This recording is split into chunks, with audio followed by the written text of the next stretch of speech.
스카이어 서프 타임즈 2024년 1월 8일자를 진행하도록 하겠습니다. 구독, 좋아요 부탁드리고요. 필요하시면 배속 보시기를 바랍니다. 한반도를 남북으로 갈라놓았던 한국 전쟁은 1953년 휴전으로 끝났습니다. 두 나라는 엄밀히 말하자면 전쟁 중입니다.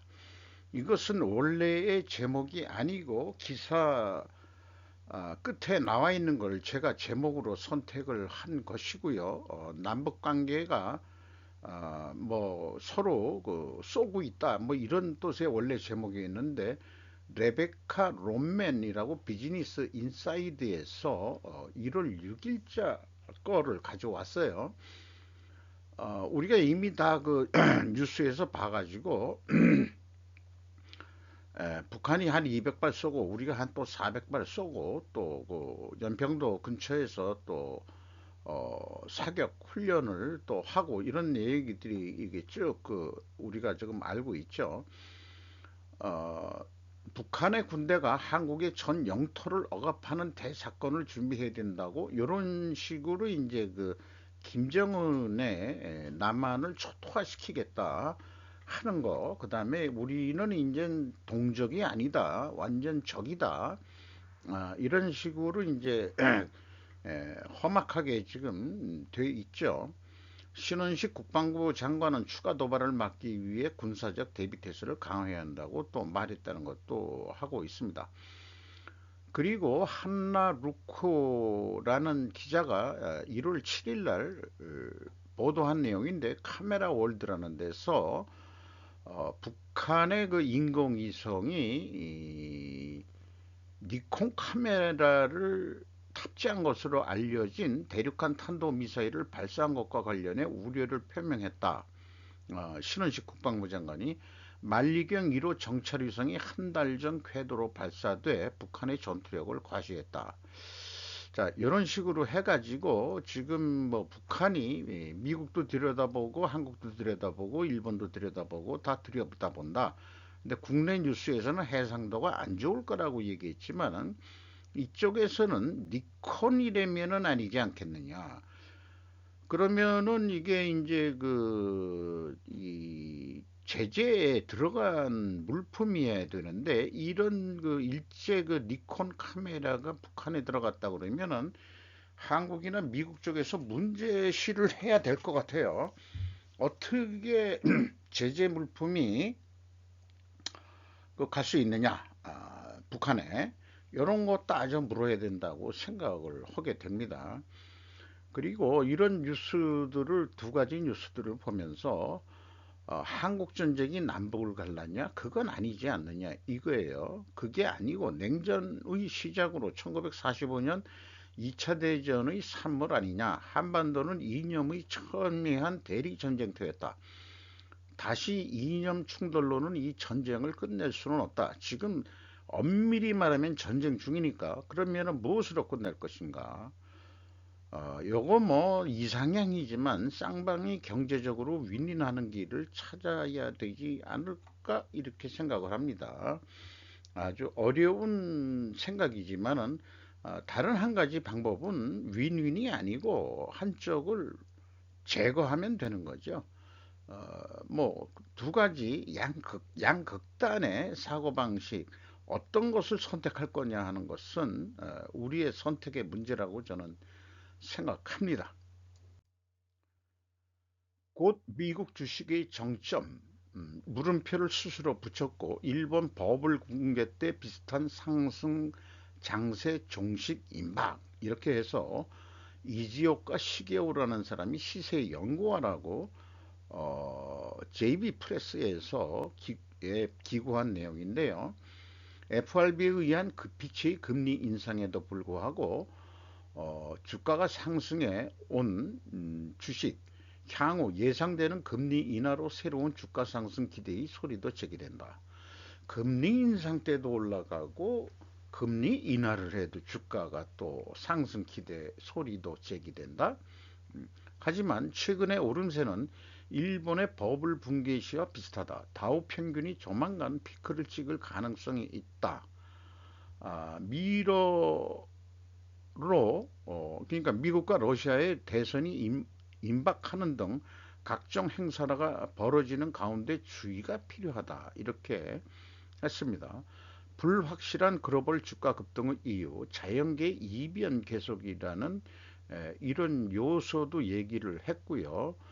금리를 올렸는데도 금융 완화 상황은 금리 인상 전 수준만큼 금융이 완화됐다 이게 금리를 올려도 돈을 양적으로 풀었다는 것으로 이해가 됩니다. 에, 그래서 2022년 3월 금리 인상 전의 레벨까지 금융이 느슨해지고 있음을 나타내고 있다 이렇게 소개를 하고 있네요. 마이너스 성장인데도 독일 증시는 최고치를 경시했다는 것도 얘기를 해주고 있고 미국은 애플 등 단 7개 종목에 자금이 몰렸다. 이게 매그니센트 그 세븐 황야의 7인을 비유를 해서 얘기를 하고 있죠.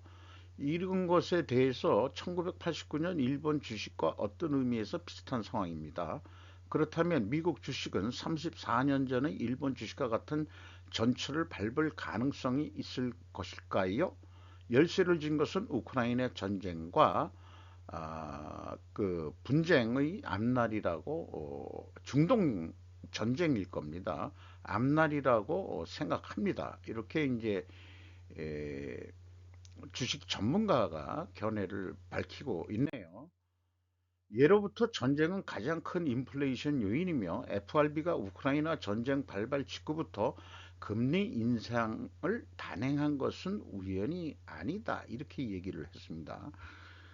인플레가 되니까 이 금리를 인상한다라고 발표했지만 사실 전쟁이 그 뒤에 있는 원인이 아니겠느냐 이렇게 얘기를 하는 것 같고요.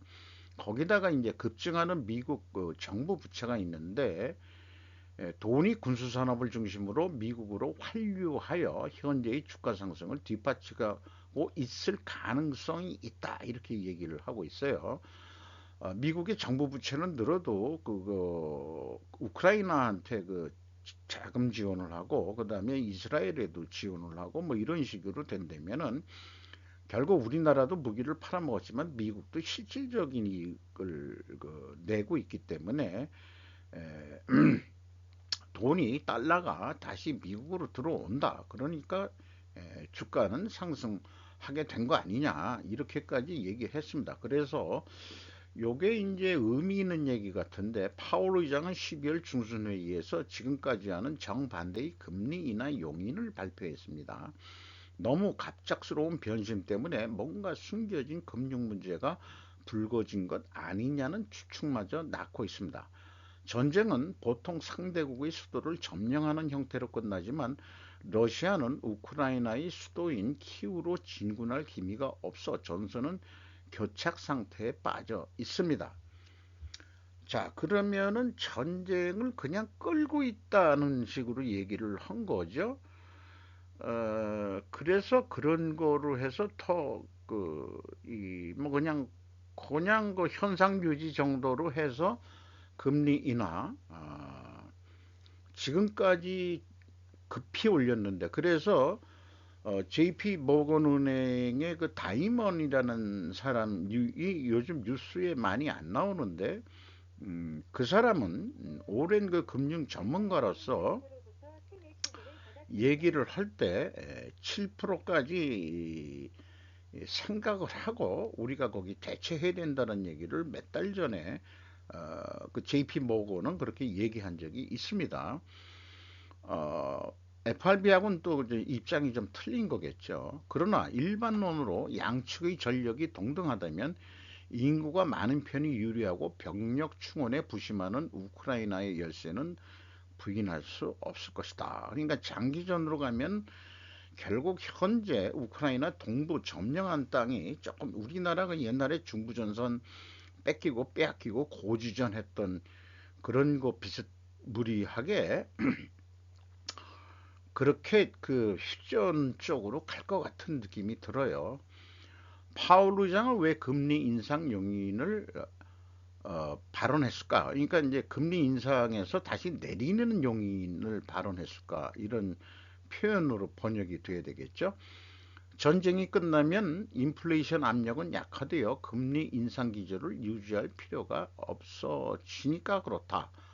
그렇게 되는데 과연 금리 인하가 원하는 건지, 우크라이나 전쟁이 그래도 끝나도 생활 평화는 오지 않는다.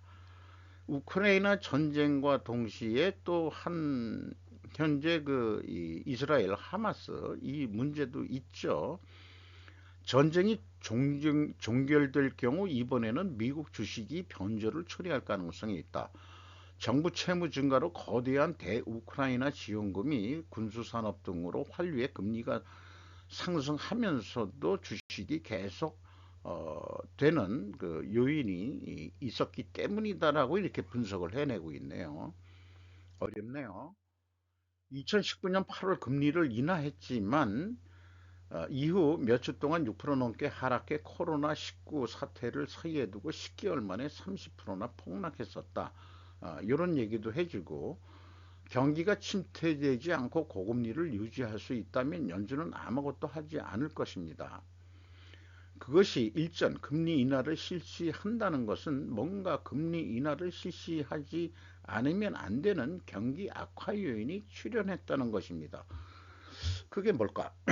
지금 미국이 잘 나간다는데 그게 뭘까?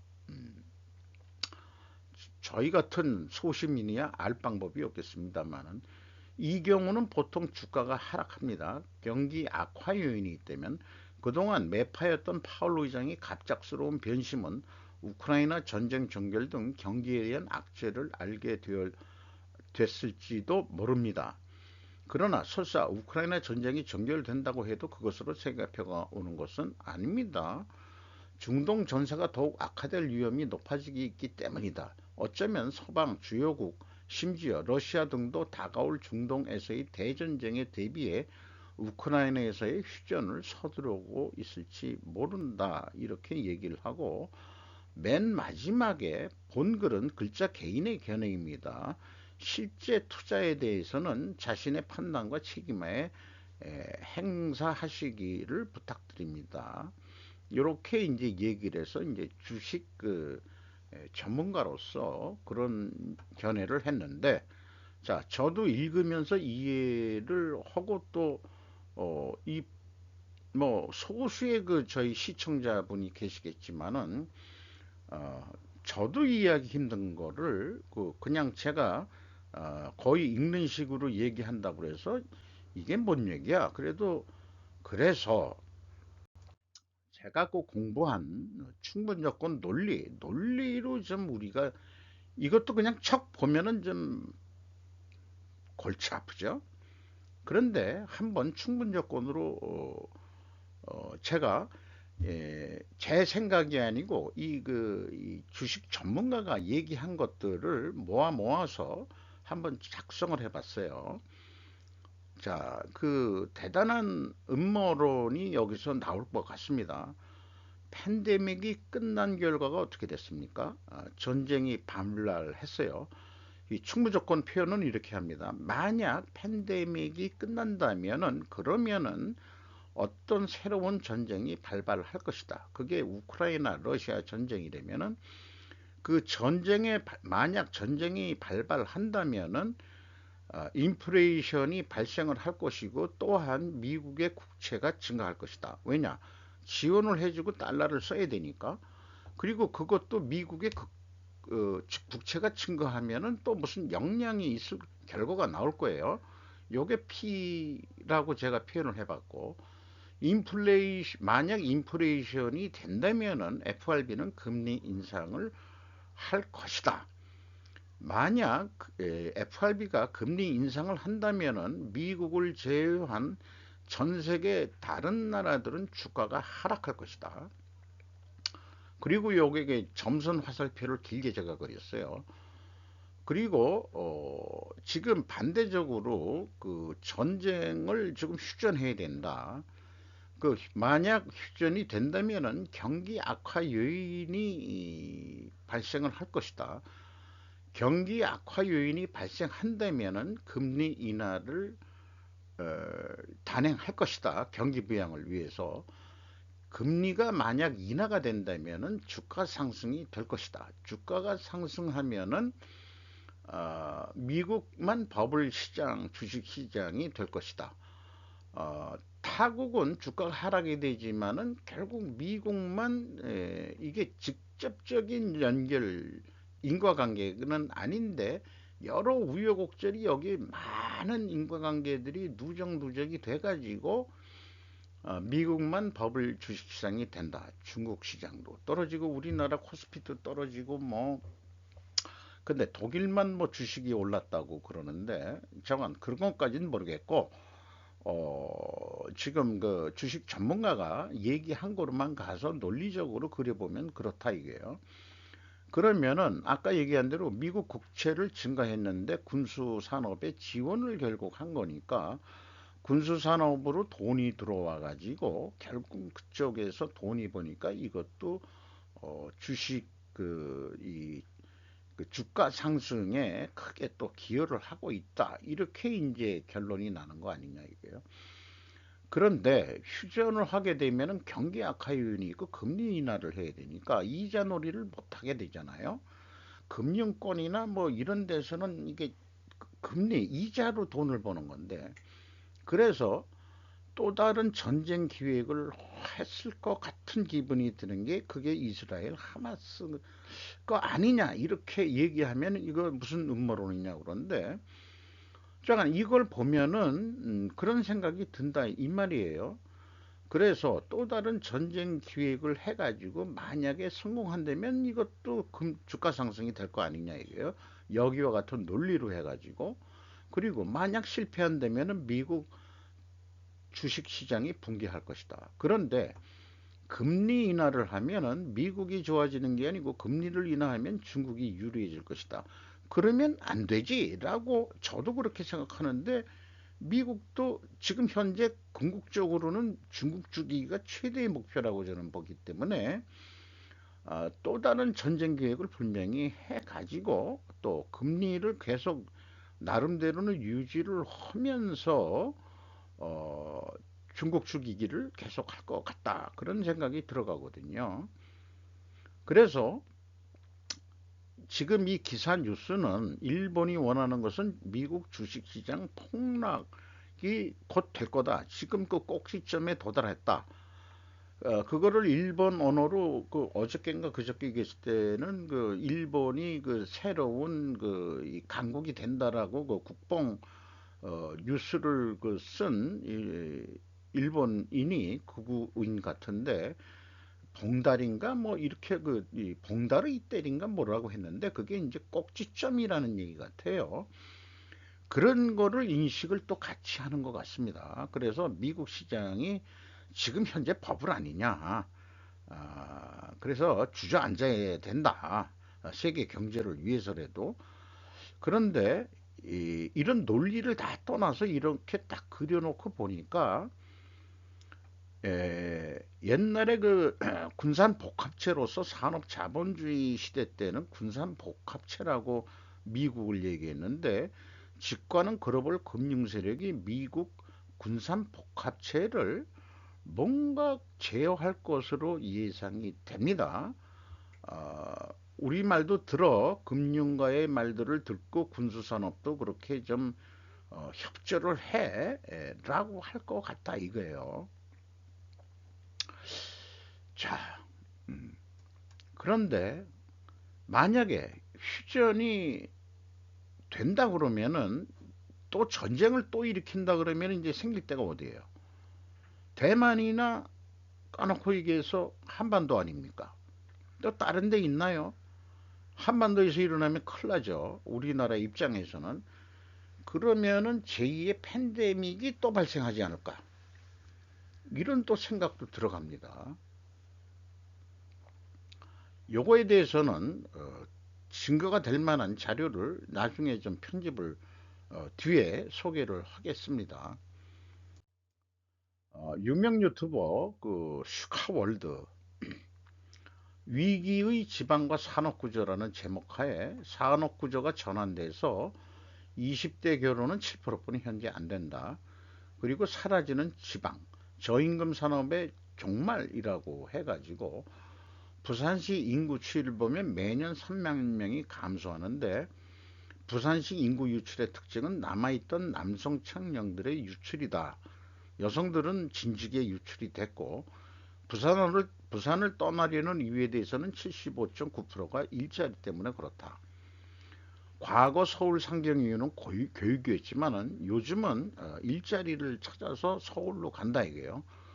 부산 3천만 원 연봉 이하가 70% 이상이다. 그러니까 중소기업들 몰려 있고 그런 자리를 누가 가냐 이거죠. 그런데 중소기업 다니는 남자들하고 결혼하고 싶은 부산 아가씨들은 없으니까 진즉에 서울에 연봉 높은 남자들 만나려고 부산 아가씨들은 다 떠났다.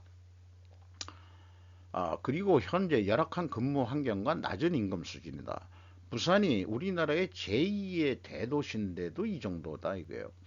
보고서의 결론은 청년 기대임금과 기업 초임이 격차가 약 400만 원이다 그러는데 본인은 한 1000만 원까지도 이 기대치하고 차이가 있는 거 아니냐 600만 원 그러니까 이제 기억이 안 납니다만은 그래서 부산이 임금 총액 평균이 가장 낮다 이게요. 경기보다 낮고 전국 평균보다도 낮고 서울보다도 이렇게 되어 있습니다. 그러면은 이게 겨, 뭐 해가지고 좀 장기 근속을 하면은 좀 올라가지 않겠냐 그러는데 임금 격차는 계속 난다 이렇게 얘기를 해서 지금 그 서울 경인 지방의 인구 집중 현상은 계속되는데 결국은 그게 산업 구조가 이 4차 산업에 대한 산업 구조가 서울 경인 지방에 지금 몰리고 있기 때문에 그렇다고 그러고 실질적으로 그 지방의 인구가 그 소멸해 가기 시작하는 것은 2015년이 정점으로 해서 남부 경제권들이 지금 전멸해 가고 있다. 이렇게 소개를 하고 있습니다. 2010년대 후반 최대의 변화는 3차도 아닌 4차 산업혁명으로서 또는 지식경제의 출현으로서 네카쿠라베라고 해서 이게 뭐냐 이렇게 생각했는데 가만 보니까 이게 네이버, 카카오, 쿠팡, 요 라는 모르겠어요. 요거는 배는 배민, 배달의 민족 이런 거 아닌가 모르겠어요. 라는 내가 뭔지 모르겠는데 요까지는 추측을 해냈는데 금융, IT, 게임 등 이게 다 경인 지방에 몰려 있다 이런 얘기입니다. 그러니 그다음에 고임금주죠. 그러니 너도 나도 서울로 올라오고 주택 수요는 늘어나고 그러니까 아파트 가격은 뛰고 자, 참, 그 논리적으로 잘, 이 원인 결과를 잘 얘기를 끌어낸 것 같습니다. 어, 서울의 전국 스타트업의 67.4%가 서울에서 그 스타트업을 하고, 서울 경기도에 더하면은 80.1%다. 소위 취업 난방 한계선을 생성을 했다. 그러니까 서울에 살더라도 남쪽으로 가서 일을 한 데가 그 평택, 화성, 뭐 이런 쪽 이하로는 더 안 내려간다 이게요. 일반 제조업에 있는 이 충남에는 그 무슨 아산만 있는 쪽에 뭐 하나 그래도 단지가 있죠. 그다음에 이제 그 새만금도 좀 단지가 생길 것 같고 저는 최근에 서해안 시대를 만들어야 된다고 해서 거기에 첨단 산업이 들어가야 된다. 제가 계속 그렇게 주장하고 있는데 지진 발생률로 보더라도 동쪽이 좀 심하지 서쪽은 그래도 좀 더 나은 것 같기도 하고 안전 측면에서 글쎄요 그것까지는 모르겠는데 2015년을 기점으로 지방 인구가 그 증가폭에서 큰 폭으로 감소를 2015년으로 팍 이렇게 됐다 이겁니다. 그리고 뭐 아무리 지어도 아파트 가격이 상승했던 거. 문재인 정부 때 그렇게 서울 아파트 가격을 잡으려고 머리를 싸잡아 매도 머리가 둔한 뭐 국토해양부 그 여성 장관인가요? 그런 그 전문가도 아닌 사람들이 국토해양부 교통부지 참. 그런 거 해가지고 결국은 청년들은 어떻게 해서든지 서울 경인 지방에 살아야 되니까 영끌 베팅이 일어나고 또 집을 사기 위해서 그거 가지고는 안 되니까 그냥 주식 베팅을 하고 뭐 이렇게 해가지고 그러고 있으니 언제 결혼하고 언제 출산율을 애를 낳았냐 뭐 이렇게 이제 그 현재 우리의 현상을 진단을 해준 거 참 그 이 잘 소개를 해준 것 같습니다. 거기다가 이제 미국 얘기를 했는데 미국은 사실 우리나라 기준으로 보면 반칙이다 해가지고 미국의 주별 GDP 비중 해가지고 근데 미국도 이 인구 이동이 많이 일어나요. 그런 이런 산업 구조 이런 것 때문에 미국인들 자체는 유목민들이에요. 그러니까 어디 산업이 발전하면 글로 사람들이 이사를 갑니다. 그러니까 우리도 그러니까는 이제 저 그냥 막 아니 까놓고 얘기해서 호남 지방에 아주 그냥 첨단 산업을 그냥 왕창 해가지고 고속도로도 더 하나 뚫고 그 서해안 도로도 있고 하지만은 자관 그이 전남 완도에서 서울까지 오는데 한 저기 부산에서 서울 오는데 4시간이잖아요. 똑같이 4시간 걸리게 만들어주고 길이는 더 길 것 같은데 이렇게 좀 해주면은 우리가 좀 동서화합을 이념 대립 있다 있고 이데올로기 대립 이런 거 다 빼주고 아까 그 남북이 그 경제적으로 윈윈해자 이렇게 얘기를 돼가지고 그래야 나중에 평화가 올 것 같은 얘기를 했는데 전쟁이 끝낼 수 있고 근데 남남 전쟁부터 끝내야죠. 남쪽의 그 동서 전쟁부터 끝내야 되는 거죠. 실질적으로 지금 뭐 총선이나 이런 것들 총만 안 들었지 다 지금 까놓고 해서 전쟁하는 거 아니에요. 총이 들었으면 서로 죽였을 것 같은 그런 험악한 거로 극단으로 지금 그 현재 자꾸 그 세계가 극단적으로 나가고 있죠. 그래서 전에 그 제가 바벨로 그 역기 그림으로 많이 비교를 했었는데 그래서 정부에서도 이게 공무원들이 만들어서 정권 바뀌면은 그래도 균형 발전을 한다고 해서 어쩌고 저쩌고 했는데 그러면은 서해안 쪽으로 많이 하래도 제가 그렇게 얘기했는데 그럼 서해안을 봅시다. 충청도도 서해안 중에서 요건 뭐 이제 충남 홍성 내포 신도시 오성 철도 크로서트 오성에는 그 항공기 부품 회사들도 많아요. 천안 미래 모빌리티 뭐 좋아요. 충청도 하던 김에 그냥 허거지만은 광주 미래자동차 하나만 가지고 되겠냐?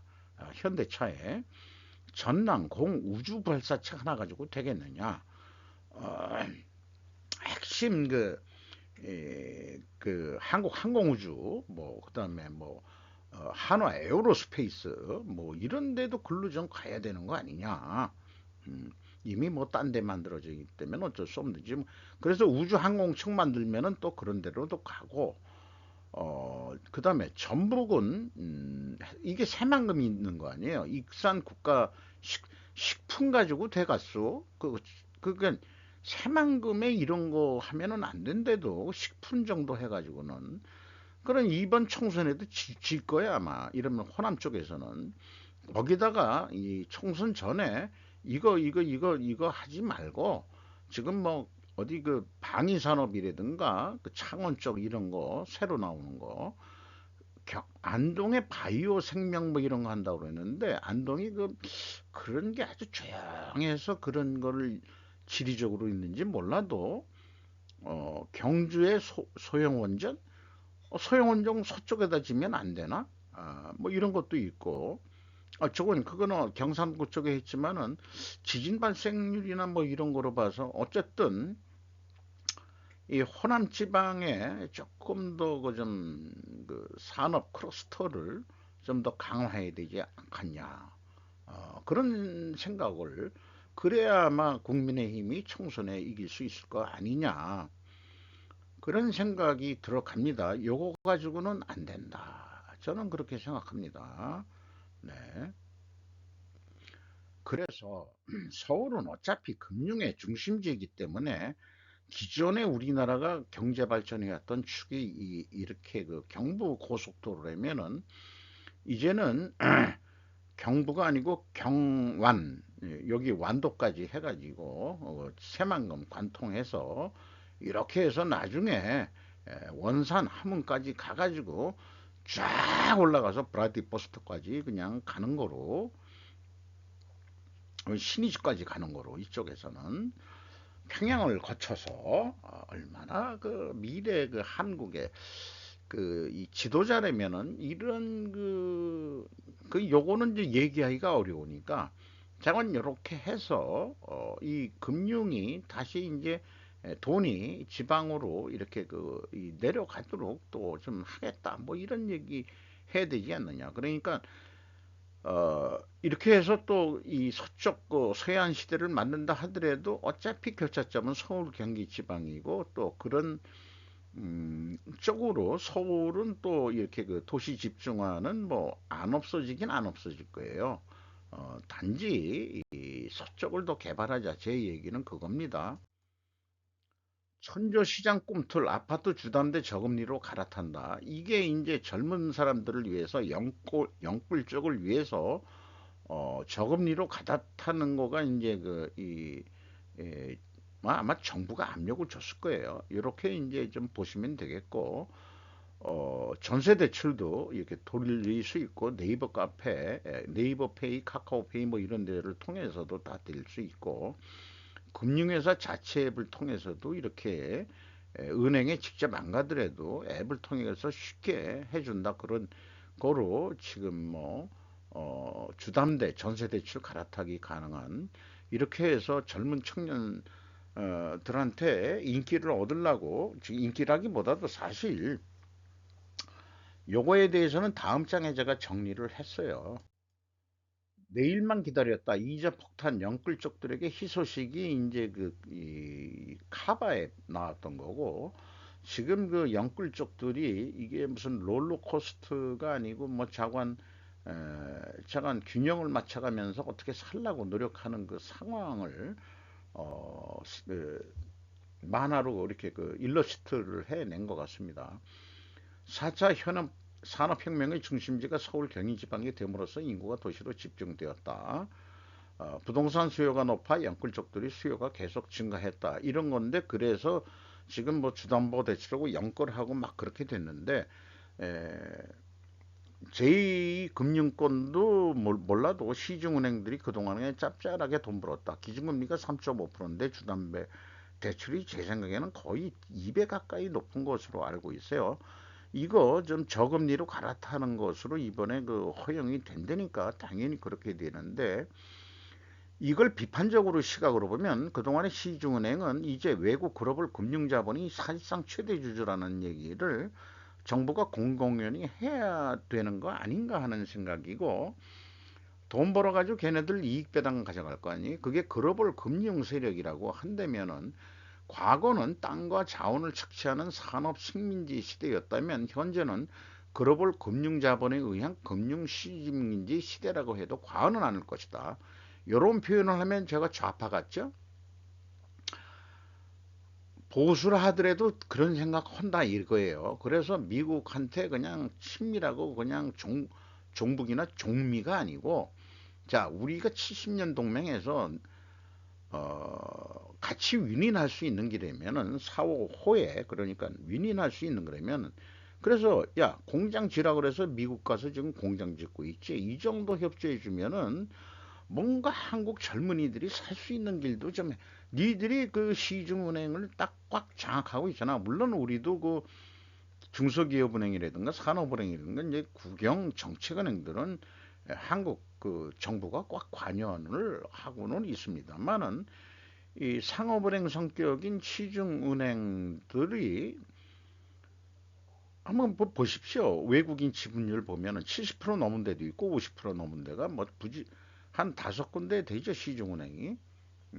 중소기업은행, 기업은행 빼고 그 정도 아니냐.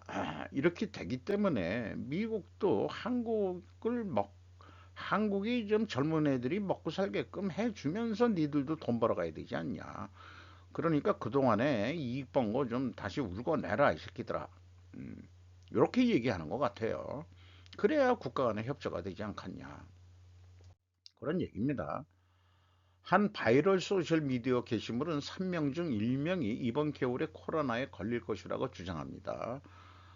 아까 제2의 팬데믹 얘기한 게 이런 뉴스가 있기 때문에 저도 그런 착상을 한 거예요. 그래서 이거를 쭉 한번 좀 읽어봐 주시면은 결론은 뭐냐? 이게 그 변형인데 JN 넘버 원, 저도 지금 기침을 하고 있습니다만은 그 증상이 모든 그 독감, 기침, 아니 그 감기하고 다 유사합니다. 인후염, 혼잡, 콧물, 기침, 피로감, 두통, 근육통. 저도 가끔 두통이 있는 것 같고 작년 말부터 그냥 콧물 감기가 안 떨어져 가지고 저건 저 예방 주사 안 맞았어요. 에이 그냥 어차피 맞아도 걸린다는데 공짜리지만은 노인네 아니 제 스스로 노인네라고 그냥 꼰대 뭐 이렇게 저는 그 늑다리 뭐 이런 식으로 얘기를 합니다만은 어쨌든지 간에 요즘은 그게 어 그냥 감기화된 거 아니냐. 그리고 이제 사망 확률이 좀 많이 떨어졌죠. 그만큼 인간은 생존을 위해서 저항력을 키우게 되어 있습니다. 바이러스에 대해서 저항력을 키우게 되어 있죠. 백신 아주 약효가 그냥 급방인 그 백신을 맞은다면 물론 근데 예방 주사는 모르겠습니다. 그 뭐 또 맞아야 될지 어떨지 모르겠습니다만 결론은 팬데믹은 끝나지 않았다는 겁니다. 그래서 코비드 웨이브에서 자신을 보호하는 법이라고 해서 쭉 소개를 했어요. 자관 격리, 그다음에 사람 많은 곳에 가지 말자. 그다음에 마스크 다시 써야 된다. 뭐 이런 얘기고 신종 코로나 바이러스 백신 접종도 그 좀 해야 된다. 이런 얘기가 미국에서도 나오고 있고 어, 코로나 양성 반응을 보인 경우 특히 고위험군인 경우에는 항바이러스제를 찾아보세요. 이렇게 소개를 해주고 있습니다. 팬데믹이 끝났다고 생각하는 것은 유혹적이지만 어, 호저라는 분이 있는 모양인데 데이터가 그렇지 않다는 것을 보여준다고 강조한다. 그래서 X에다가 이게 이제 팬데믹 피크 때 했던 건데 좀 이렇게 주저들어서 지금 팬데믹이 풀려서 있지만은 다시 조금 올라가고 있는 것, 약간 다시 내려가는 것 같지만은 아직 끝나지 않았다. 그러니까 팬데믹이 여기 보면은 이 2022년 1월 달 그렇죠. 이때 한 우리가 한 2년 정도 좀 뭐 진짜 고생을 했죠. 그런데 지금 다시 올라오고 있다. 이게 유사한 그 변이가 그런 거기 때문에 에, 팬데믹은 아직 끝나지 않았다. 그러니까 아까 그 이 뭐 주가 얘기에서 새로운 전쟁을 기획한다. 그게 아니고 좀 센 팬데믹이 또 올 수도 있지 않느냐 그런 우려를 제가 지웠는데 요거는 이제 항상 그 소개하는 그런 자료니까 그건 참고해 주시고요. 이상 마치도록 하겠습니다. 감사합니다.